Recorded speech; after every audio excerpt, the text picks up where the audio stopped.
Good evening, I'm Pam Proper. U.S. Defense Secretary William Cohen met with NATO officials in Brussels to discuss NATO expansion.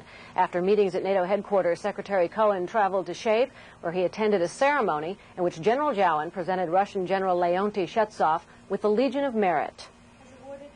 General Shestov, deputy to the SACEUR for Russian forces in I4S4, was awarded the Legion of Merit for his work in helping coordinate the alliance's peacekeeping mission in Bosnia. The award was presented in accordance with Russian tradition. The medal was submerged in a glass of vodka, which General Shestov drank before donning the Legion of Merit.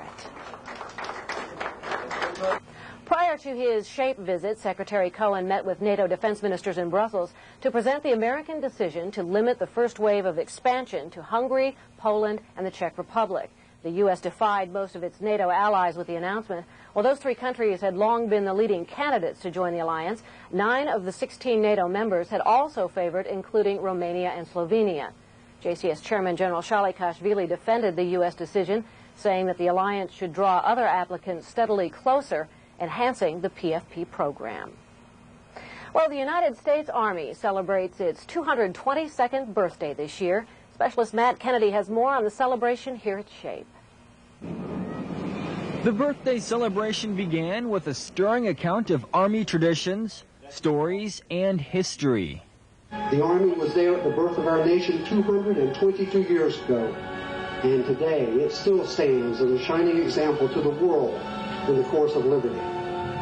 The Army flag is a symbol of our Army's heritage, a heritage rich in design, deeply hued with the blood of soldier patriots. Next, the traditional cutting of the Army birthday cake. Taking advantage of the large audience, Soldier of the Year Specialist Penny Bell and NCO of the Year Staff Sergeant Eric Hill were recognized and presented a CG coin from General Robert Glaisel, who also had a few words of praise for the Army. There are soldiers in over 100 countries. I don't know if you're aware, over 100 countries serving today, training, teaching, helping, protecting the peace, preserving the peace, just as we are here.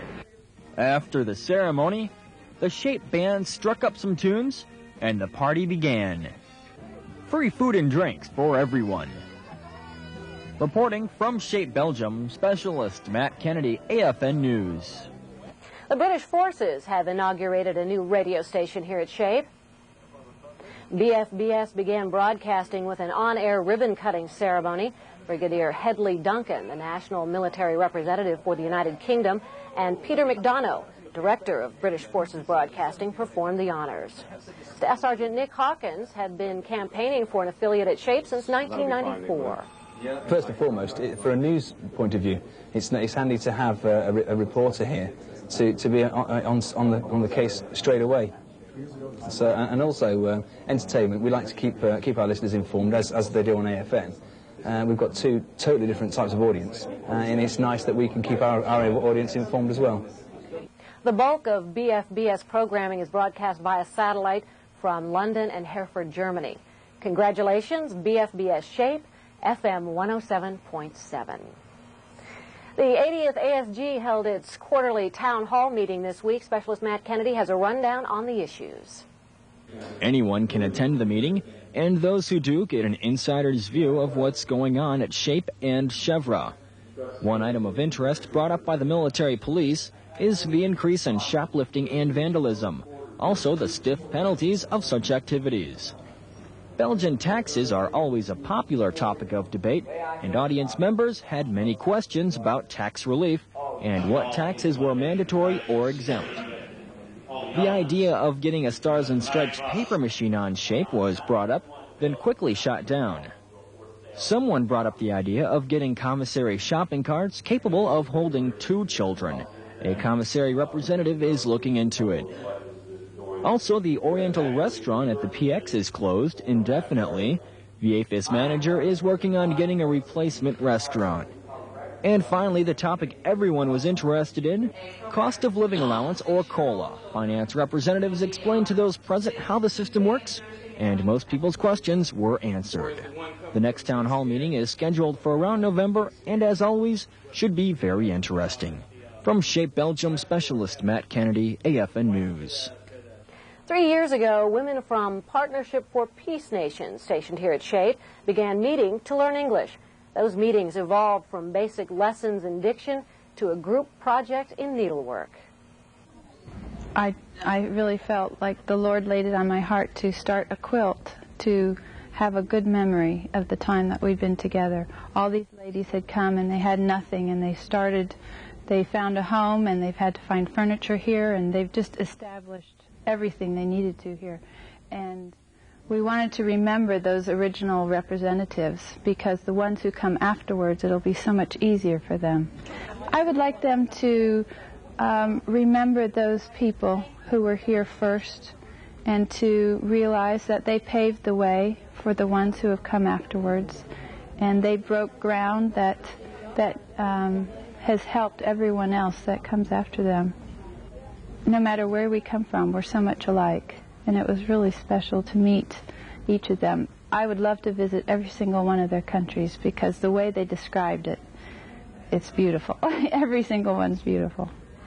51 seniors graduated from Shape American High School this past weekend. Specialist Leah Tedrow has highlights of the ceremony in Mons. Nervous, anxious, excited, and a little scared could describe the faces of 51 Shape seniors as they graduated the St. Wadru Church in Mons. The Shape High School is the only outside agency allowed to use the church, which only added to the momentous occasion. Over 4/5 of the graduating class will go on to college. Other students in the class received ROTC scholarships, and one student will be moving on to the West Point Preparatory School. The Shape American High School principal, Mrs. Barbara Fern Carter, talked about how the class of 1997 would fare in the real world. Because they have such a wonderful grip on their own place in society. Most of these kids have a tremendous experience here that they wouldn't have if they were in the United States. They get to travel all over the world. They get to do things that students stateside would never dream of doing. They're very sophisticated. They're very multiculturally minded. They get along with one another extremely well, so that we have the American students bonding with the international students and vice versa. I think all of these things will stand them in such good stead that in the future that they will be major contributors in one way or another. After patiently waiting through all of the formalities and speeches of the ceremony, the class of 97 finally graduated. From Shape Belgium, Specialist Leah Tedrow, AFN News. Let's go to Sergeant Jack Dilley for a look at the local sports calendar. On Saturday the 21st of June, at the Shape, there is the UK Annual Fair. Throughout this day, there's going to be a tug-of-war competition. However, sadly, there are not enough teams. I now challenge you, the Americans here, to come down and take part with a team. That's 8 players. Either turn up on the day or contact me, Sergeant Dilley, down at the gymnasium on extension 4405. Come on, I know we can get a team out of you. And that wraps up this edition of Shape This Week. Good night.